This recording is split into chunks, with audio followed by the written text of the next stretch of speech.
Okay, so my hair is a mess and I'm a mess. So I'm gonna put this hat on to cover my hair, cause that should be better. Okay, let's get right on with the video now. What's up, everybody? Today we're gonna be talking about how I went to Miku Expo and did all this crazy stuff in like a day span. I just got back yesterday. I was gonna make the video yesterday, but I was so tired that I immediately fell asleep. I am wearing a shirt that I got from Miku Expo. I will stand up so you guys can see it. It's a large, but this is the shirt. It is so freaking cute. This is the back of it.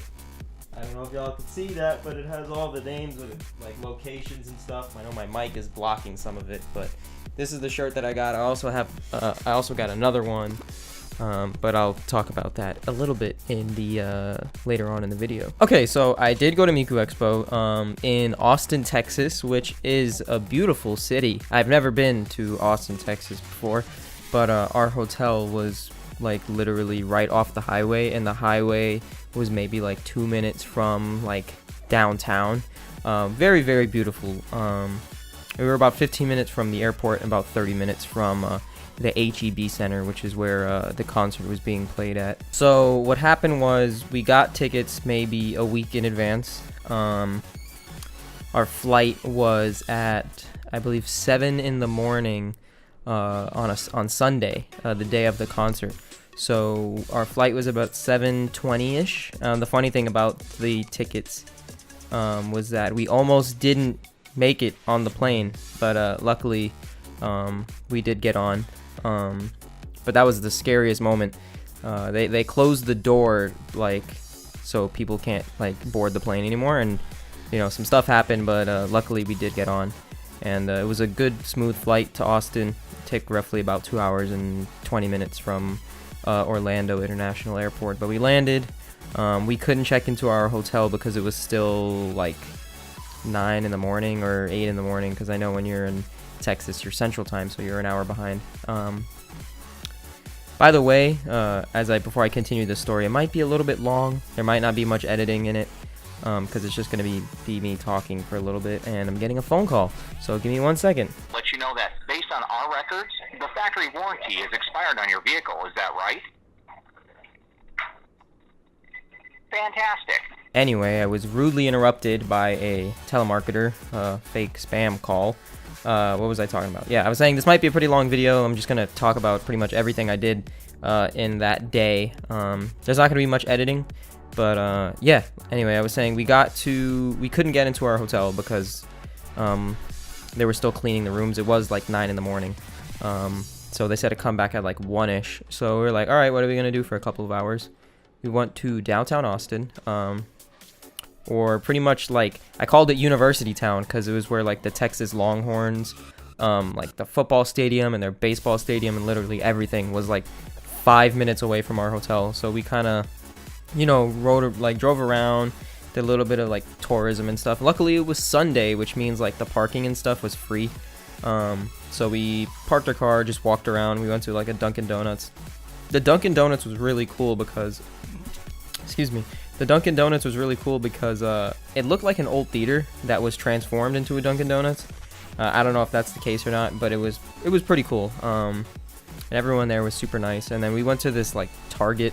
We went to a Target, and it was the most interesting Target like store I've been to, because like usually if there's a Target and you just walk in, but this was like a mini Target and you had to like walk downstairs inside of it, and there were no cashiers. The whole Target was like self-checkout, and it was just so interesting. And they managed to fit a Starbucks in there as well. There was a lot of Starbucks on my journey to Texas. There was Starbucks in the airports, Starbucks like in the Target. There's a lot of Starbucks, pretty much. But anyway, we wasted a couple hours walking around Texas, taking pictures, videos. If y'all follow me on Snapchat, I snapped a lot. I saved my entire story, and it was about 9 minutes long from when I woke up Sunday in my house to when I went to bed in the hotel room after the concert. It was like a whole 9 to 10 minute snap story. It was pretty long, but it was worth it. By the way, my Snapchat is edtaku if you want to follow me on that. Also, I'm not talking as loud as I normally do because I did lose my voice just a little bit. So I'm talking a little smoother than normal.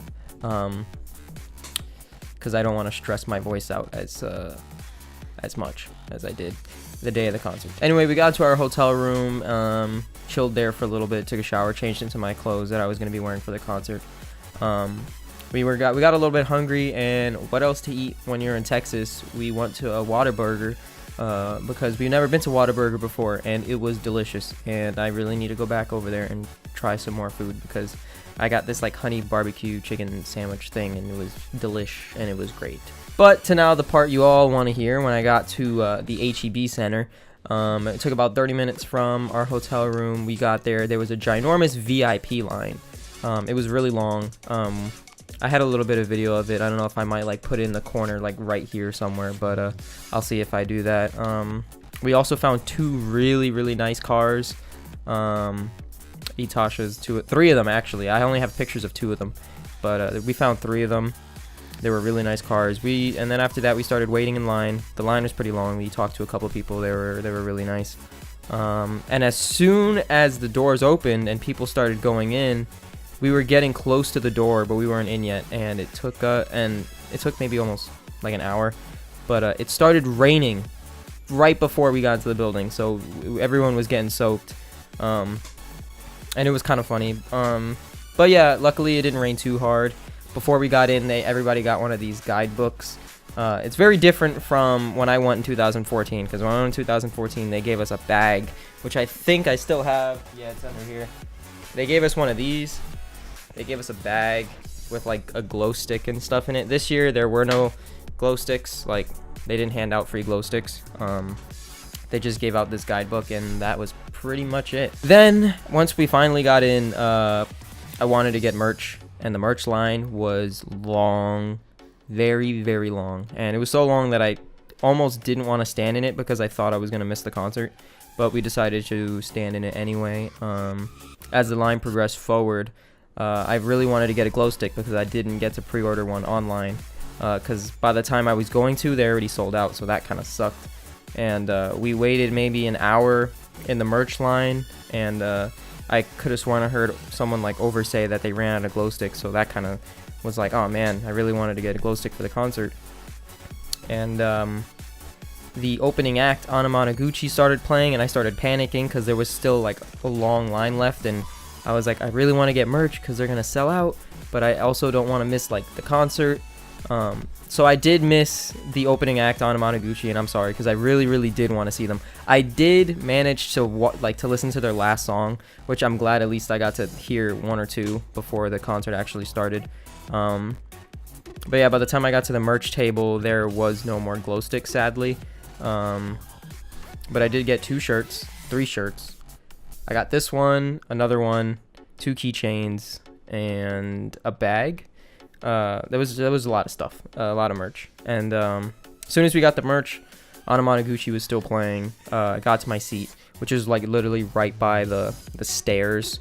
So like I had an easy way in and also an easy way out. Yeah, Anamanaguchi played their last song, and it was really good live. And then the concert started, and it was oh my, like it was very good. The intro was pretty sick. Our seat was like in a perfect view from the stage. It was like, it looks far on video, on the video I took, and the video I took doesn't really do it much justice because it's a little blurry, and it looks far away, but it's really not. Surprisingly enough, the venue had a lot of people, but it also looked like not filled at the same time.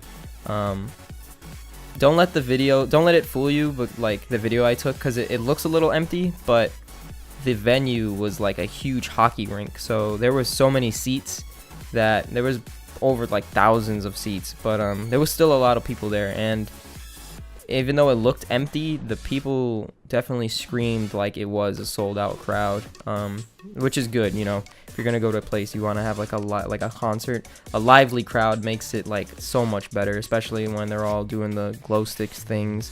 like all synchronized and stuff, and it was great.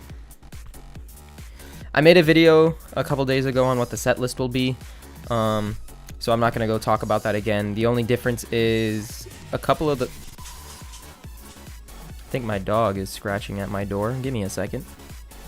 Yep, he was scratching at the door. Look at him. Alright, you can go back down now. Where was I again? I don't know. I've been talking so much that I've been losing track of everything. Yeah, basically the venue wasn't completely filled, but it definitely sounded like it was filled with the amount of screaming and yelling that was going on. The intro was really good, but I think I was just talking about the difference in set lists, right? I made a video before on what the set list was. The only difference was, I believe, Ghost Rule was replaced with Raspberry Monster.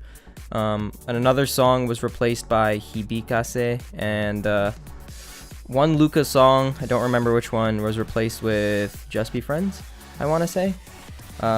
Correct me if I'm wrong. I know somebody commented it on another one of my videos, so just correct me if I'm wrong.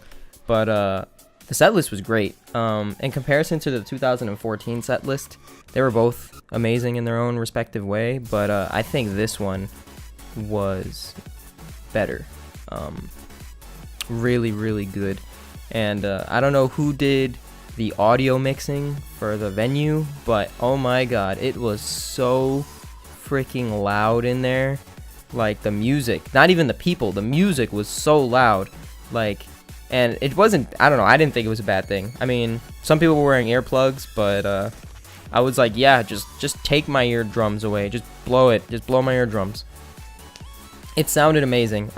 It sounded really cool. And another cool thing was, halfway through the show, there's a person who does like the social media for like a Miku Instagram, and I actually ran into her and I said hi, and it was pretty cool. I don't know, I thought it was just pretty cool to be able to run into the person who does like the social media. I also ran into the president of Krypton. I don't know if he's still the president. I think his name is Hiroyushi Ito. I hope I'm saying that right. I don't remember. I ran into him a couple of times. He was taking a lot of video. I'm guessing he's doing, like, he likes to save footage, or maybe they're doing a documentary or something. I don't know. But either way, I think I was on camera, because as I was walking past, he had his camera facing me. So I was like, oh, am I going to be on video? That'd be kind of cool. Before I get to the end of this story, it was up to the last song, which was also the theme song, which was Decade. The last song, you know, before the encore. And this guy walks past my dad, and he gives his son a glow stick. And we're like, how did he get a glow stick when they were just sold out of glow sticks? So my dad goes, I'll be right back, and just leaves as the encore starts playing. And he comes back, and I thought he had nothing, and then he just reaches behind and comes with 2 glow sticks. And it was crazy. Like, ow, I just smacked myself in the hat. But yeah, 2 glow sticks. He managed to get 2 of them, and I'm so happy that he did. And I didn't get to use it for the entire concert, but I got to use it for the encore, so I'm happy about that. So yeah, that's pretty much Miku Expo in a nutshell. It was crazy. I got to meet a bunch of people, got to talk to a couple of people. The crowd was lit. The concert was lit. I traveled 1,000 miles on a plane and 1,000 miles back, all in one day. You know, I woke up early Sunday morning to fly to Texas, to wake up super early Monday morning to fly back. So much stuff happened, and I was so tired when I got back home. I fell asleep immediately. I was gonna make the video yesterday, but you know, extremely tired. I had about 4 hours of sleep total in like the past 2 days, so that's pretty much why I fell asleep. But yeah, please tell me about your guys' Miku Expo experience. I know there's still 2 more concerts left, Washington and New York. So if you guys haven't went yet, it is definitely going to be an amazing experience. You guys are not going to regret going. It's awesome. Make sure to get in line early so you can buy some cool merch, possibly glow sticks if you guys don't have yours yet, or shirts like these. This one I believe was $30, and the other shirt I got was $45. I think it was a good price, but definitely an awesome memory that you guys would like remember for the rest of your life. If you guys enjoyed me rambling about Miku Expo for like the past 5 or 10 minutes, I don't know how long this is gonna be, but if you guys enjoyed the video, please give it a like. Make sure to subscribe down below, turn on the post notifications to see when I post my videos and be the first one to comment and say hi or whatever. Follow me on my social medias. I got an Instagram, I got a Snapchat, I have a Twitter, but if you guys want to follow me on my most consistent ones, I recommend following me on Instagram and on Snapchat, because those are the two that I use the most. But I hope you all have a great day, and I will see you guys in the next video.